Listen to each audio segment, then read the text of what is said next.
If the Eagles have an underachieving season, Johnny Mac, somebody's got to feel the wrath. Somebody's got to pay a price. Somebody's going to feel the hammer of that lack of success. Eagles scapegoats for the 2022 season.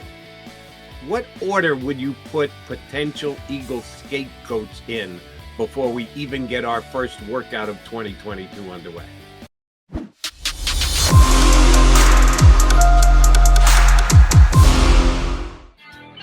It is a football Monday here on Birds 365. Hopefully your weekend was a good one. We appreciate you jumping back aboard with us here on Birds 365 on this Monday. You got your Mac and Mac guys, McMullen and McDonald. Johnny Mac, the countdown is now officially on. We have reached single digits until when camp opens for the Philadelphia Eagles, or at least they report on Tuesday of next week. Can you feel it? Yeah, I'd like to have a schedule. So I'll start the show off, closed circuit to the Eagles. How about putting out that training camp schedule? But when I get that schedule, it'll feel real. It was interesting. Two teams, I think, are having rookies report today. Correct. Back in the old days, rookies would report a little bit before veteran players for every team. Now, few teams do it, but right. So it's not that far back in the day, Johnny Mac. It's still going on in the NFL. Yeah. Well, it used to be all 32 teams. Now it's only a few. Keep that old school mentality. But yeah, a couple teams are already gearing up today. So we're basically here, Jody. We're here. We have arrived, and as you said, you're still holding out for the Eagles scheduled when they let you guys know. Here's one thing, and we get our guys on the stream who comment to us. I will say this tonight when I host on WIP.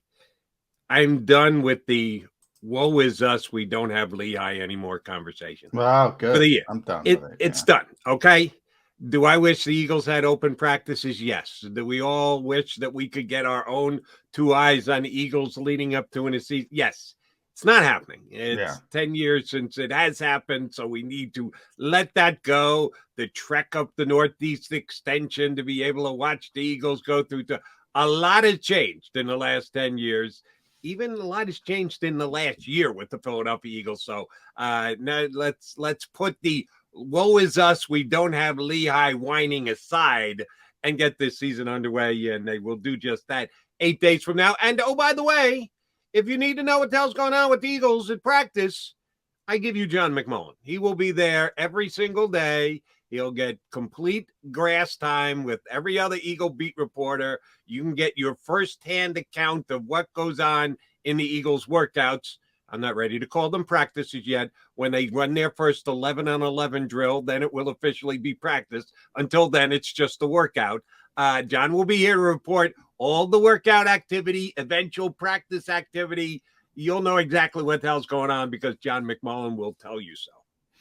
Yeah, well, I will do my best, Jody. Let's put it that way. But yeah, I'm one of the people. I'm not complaining about making the trek up to Lehigh. It's fine for me. I'm not concerned about that whatsoever. But I'm just looking at the list. Actually, there are. I already got to correct myself. There are still more teams that bring in the rookies early than not. The Bills and the Raiders are the first teams in, and they're in today. And that's what I was talking about. It's about, half and half, I guess, but still more bring in their rookies a little bit early. Not the Eagles. Why bother? No. Why bother? And again, I will call them practices when they actually go 11-on-11. The less is more Philadelphia Eagles. We'll see if it works for them this year. It makes me roll my eyes, but I will not declare it a mistake because we don't know that that's the case until they actually get playing games and the like. All right, Johnny Mac, I saw an interesting spot on one of the Eagle websites that I check every single day, and Inside the Eagles.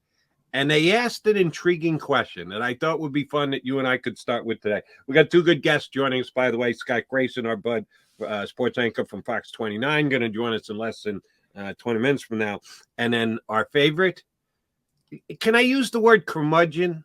Yeah, sure. Does the word curmudgeon fit for our boy Bob Groats of the Delco Times? He can out curmudgeon me, so that's pretty impressive. I love whenever we get Groats on. He's a hard hitter, and he just doesn't tell you that the glass is half full when it's half empty.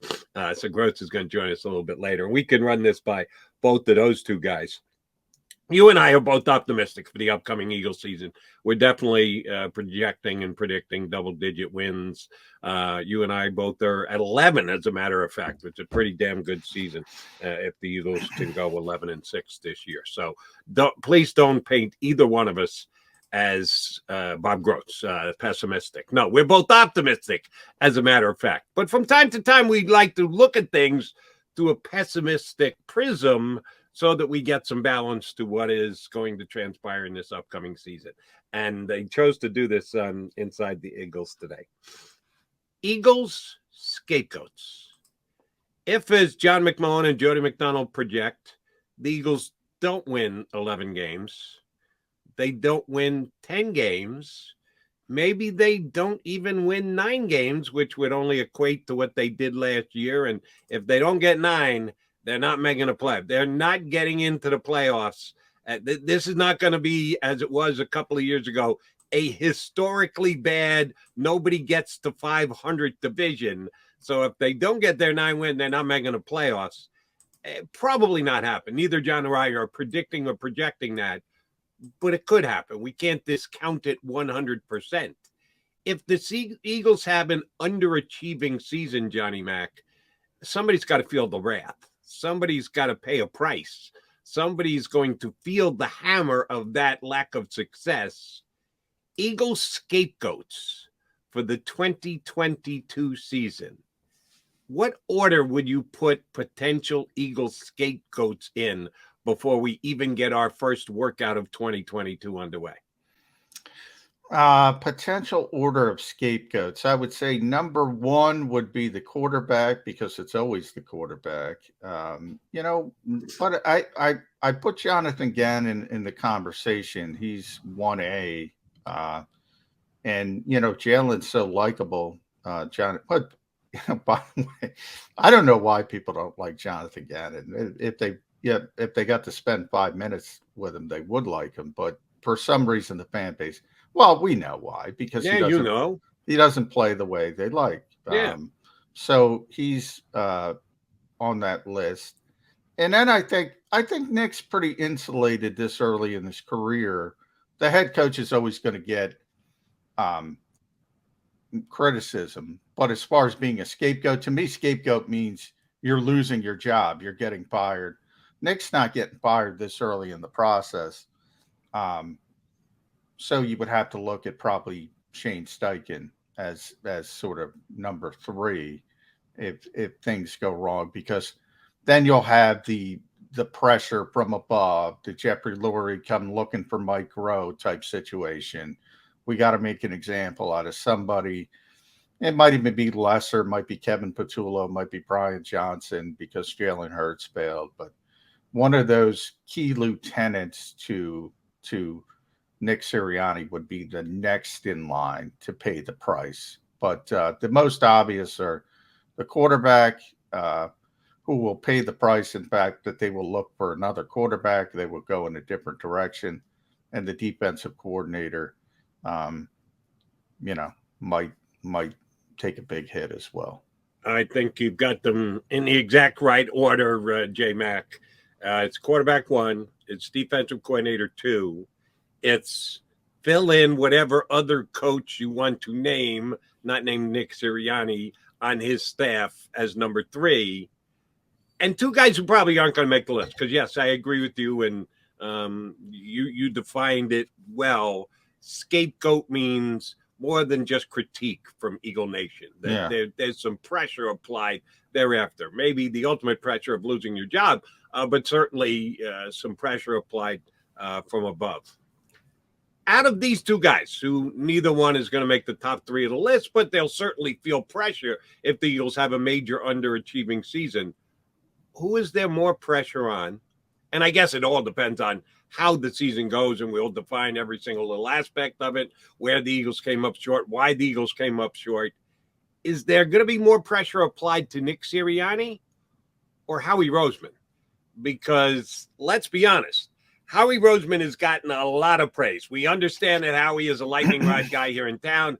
Some people love him. Some people can't stand him. When he does well, those who can't stand him run and hide. When he does poorly, those who want to defend him are nowhere to be found. We get it. There are people that are of split opinion on Howie Roseman.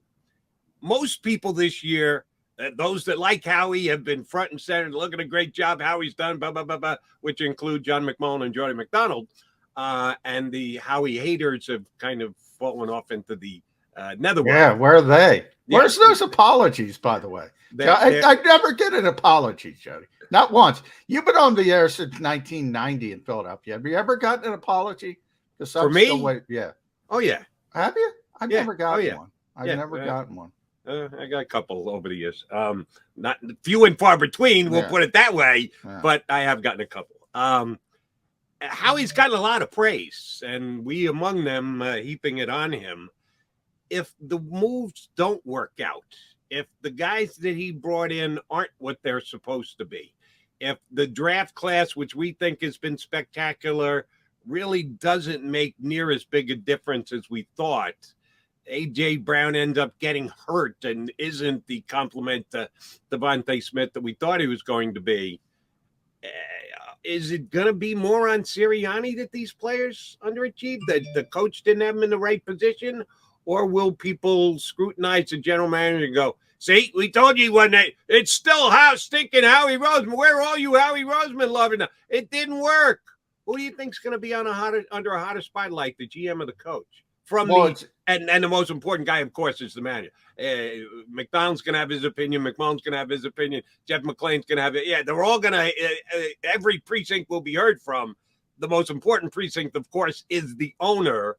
Who do you think more scrutiny falls on if the Eagles underachieve? It's different, right? Because the owner, it's not going to be Howie. You don't have to worry about Howie's job security. So when we're talking about scapegoating, you don't have to worry about that. You can be angry at him, but he's not going anywhere. Then we talk about the head coach, and I think he's somewhat insulated by the quarterback, because I think the early narrative will be, if they underachieve this year, he will get that excuse. If A.J. Brown doesn't perform up to expectations, if he gets hurt, that's nobody's fault. I mean, true. Yeah. If he doesn't perform up to expectations, they'll say, well, we saw him play well in Tennessee. He didn't play well here because of the quarterback. You move forward with a different quarterback, and Nick has that insulation. But the clock will start ticking. Then you start saying, all right, in 2023, if things continue to go in a negative direction, then Nick is really on the hot seat. So he's got 12 months of insulation, I would say. As far as scapegoating, look, the on-field is the on-field. The coach is going to get more blame for that during the as it's going on. Howie's not liked by a lot of people. Some will argue he's not likable. I disagree with that, but he doesn't come across maybe the way some people will like him, to the point where the average fan will like him. So he's always going to take hits. Same thing with Gannon. They just don't like the way he plays defense, so they don't like him. Doesn't matter success, failure. I want sacks. Doesn't matter unless they come up with a Super Bowl championship. Everybody's going to say, you got to be more aggressive. You got to be more aggressive. You got to be Buddy Ryan. You got to be Buddy Ryan. It's just the way it is. With Howie, he's always going to get criticism. Always. But he's not in danger of losing his job. So if you talk about scapegoat, to me, no, he's not going to be the scapegoat. But neither's the head coach, because the head coach has insulation from the quarterback. The only difference is the clock starts on Nick Sirianni if they have a bad season, because you can't have two bad seasons in a row. 2023, new quarterback, excuses, very, very similar to what we say this year about Jalen Hurts. People whether you want to call them excuses, explanations, people would make, well, he's a young quarterback. He doesn't have weapons, blah, blah, blah. Some of that true. Certainly the young part, the evolving part, people make, they grade him on a curve. And now they say he's got everything. He's got A.J. Brown. Devontae Smith's got some experience. You got the great offensive line. You got the #1 rushing game.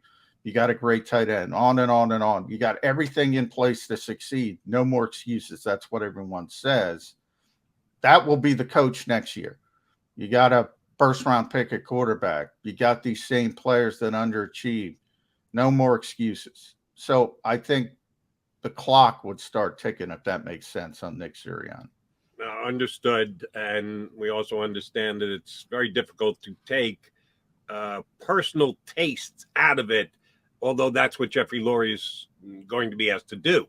When the season's over and done with, he should be able to just objectively look at why the Eagles didn't achieve what most people thought they were going to achieve and put his overall feelings about Howie Roseman and the length of time that Howie Roseman's done his deal, his job, as compared to the head coach will only be 2 years. If the quarterback is the main reason, and Jalen Hurts just isn't a guy that you can watch play and determine, all right, here's the guy you want to go forward with, and he's going to be your quarterback for the next several years. Who's more to blame for that? Certainly Jalen himself is, but someone has to hold hands with him on that evaluation. Is it the head coach who didn't get it out of him, who couldn't coach him up to be able to be good enough? Or is the general manager held accountable because, hey, you had all off season to go get another quarterback? Yeah, we know you inquired on Russell Wilson. Couldn't get it done. You inquired on Deshaun Watson. Couldn't get it done. Maybe you could have gone in another direction. At some point, you stood back and go, all right, never mind. Jalen's our guy. Who gets more critique, the head coach or the general manager, because the quarterback proves he's not the man here in Philadelphia? I think the head coach, because a lot of it is, the thought process that how he went after big name guys, but he wouldn't, there was no interest in the Baker Mayfields of the world or the Jimmy Garoppolos of the world. The Eagles weren't interested in a lateral move or a slight upgrade. They wanted to hit a home run or nothing, and that's because supposedly they believe in Jalen Hurts and his ability to evolve. Well, who's got to evolve the quarterback? That's the coaching staff. Not only Nick Sirianni, but Shane Steichen, Kevin Patullo, Brian Johnson. But Nick's in charge of that. So if he regresses instead of progresses, and I don't think anybody in the Eagles certainly believes that's going to happen. It hasn't happened in his career to date. It wouldn't make sense to happen now. If you think about, this is the first time since his dad was coaching him in high school, he's had the same coaching staff, the same continuity. In theory, you should get better. Now, the back end of that, Jody, is everybody's got that Tampa tape now. Everybody in this league, it's a copycat league. Now, I always say, it is, but it's a very slow moving copycat league.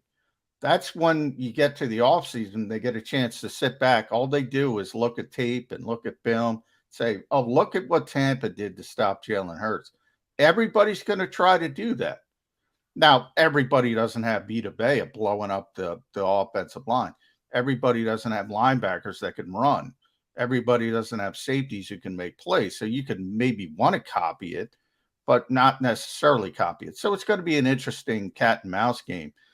There is one thing, and I'm writing about this, and it'll be up soon, but this team didn't use any motion last year. They were 32nd in the National Football League when it came to movement, pre-snap movement. And when Doug left and Doug was fired, the narrative was, all right, gotten a little bit stale, not creative. You bring in the young, innovative guys, 32nd in the league with pre-snap motion. Now, you're talking to a person where I think that stuff is way overblown. I say all the time, you probably heard me say, Jody, people do not judge play calling. They judge play results. That's what they do. They don't understand it, but that's what they do. So it's more the perception of than the reality. But the perception is who's creative, right? Who's creative offensively?